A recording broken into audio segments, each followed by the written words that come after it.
Hi, welcome to Module 5 demo where we will be looking into retrieval augmented generation and vector databases. Here, as you see, we are importing the necessary libraries and then proceeding to install our vector DB. Here in this example, we are taking Azure Cosmos DB database as our vector DB. Now, here we are importing the Cosmos client because we need to get that database into our environment. So, in the environment .env file, we are defining Azure Cosmos DB endpoint and key, and we are getting it here and declaring it. So here, in a container inside the Cosmos DB, we have a folder called data with it's a container, and inside that we have the following files. .md means the markdown files within this container. So as you can see, markdown files named frameworks, own framework, and perceptron. These are the three markdown files with huge chunk of text within it. Now, what we need to do is to chunk this huge corpus of text into many chunks. As you can see, we have written the code split text words text dot split, as in we are chunking it for each word and converting it into chunks. As you can see, for each path and each text, we have chunks available. Now we need to get this chunks and we need to convert them into the text embeddings. So what do? We are getting our LLM here and declaring it in client as a client. So we are creating embeddings for each chunk that is available and we are returning the embeddings here. These are the embeddings for each file that we have. We are using text embedding adder to do the embedding. Now, once we have embeddings, we are creating embeddings for cat. So it looks like this.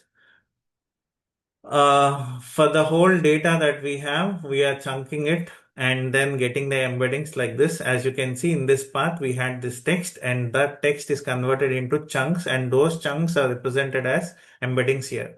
Now let's do the main part, which is retrieval. We are doing the vector search and similarity between our prompt and the database that we have.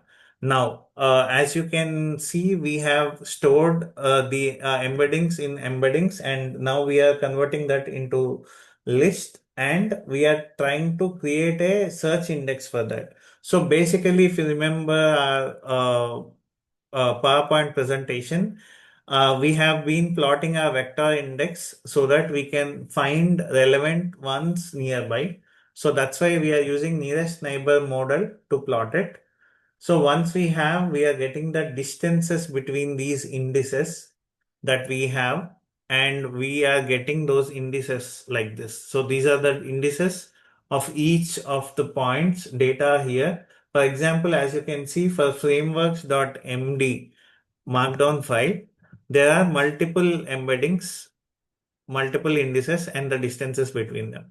Now, when I ask a question called what is a perceptron, it is easy for you to understand. It goes to the third file in the data container, which is perceptron file, and it should be able to give us the output.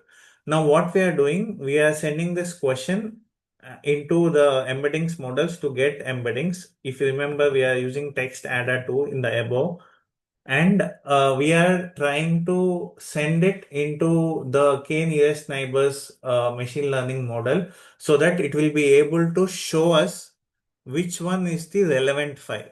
As you can see, perceptron is the actual file, so it is showing all the perceptron related chunks in the beginning, if you see.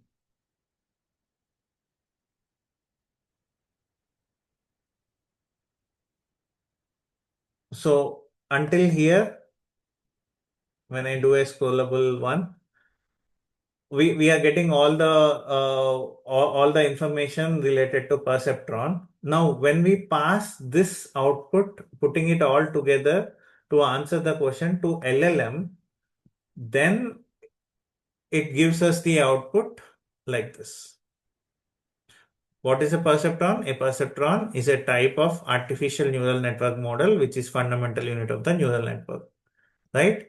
So let's understand what uh, Python code we have written. So we are saying in the role of the system is to be an AI assistant which helps with AI questions. So we are declaring it as a domain specific assistant, and we are telling user content should be from the output that has come from here, right?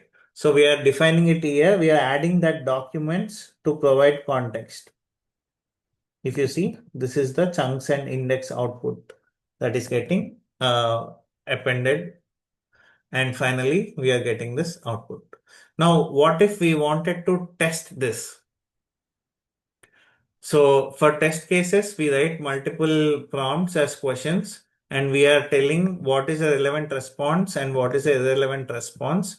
And then we are finally writing a code to understand what would be the how well the LLM is able to this is the configuration of LLM with temperature as 0.7. Mind you, you remember the temperature high means we are allowing the LLM to be creative, right? So it might not be the exact text from the .md markdown files.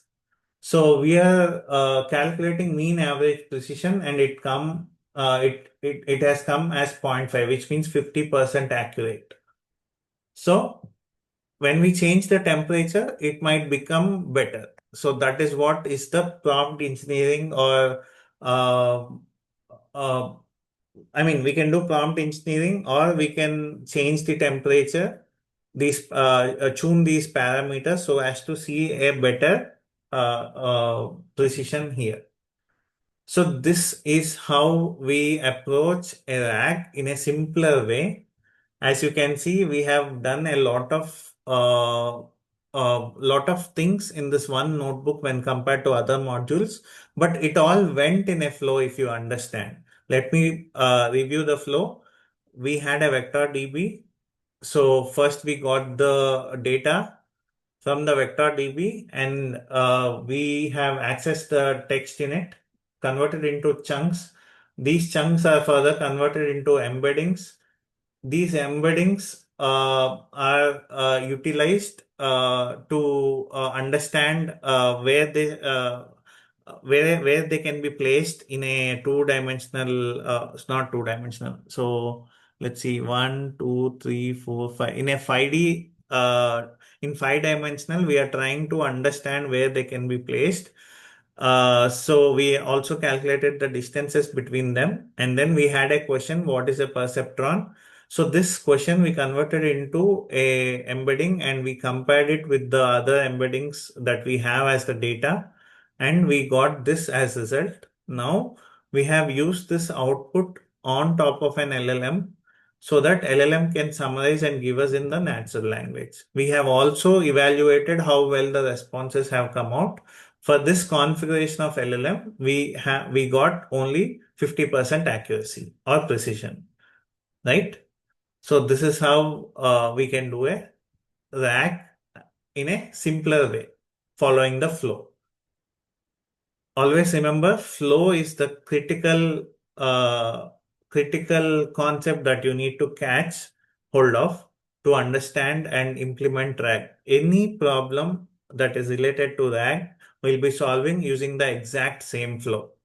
Converting the input into embedding is the key. Thank you. Let's dive into module 6.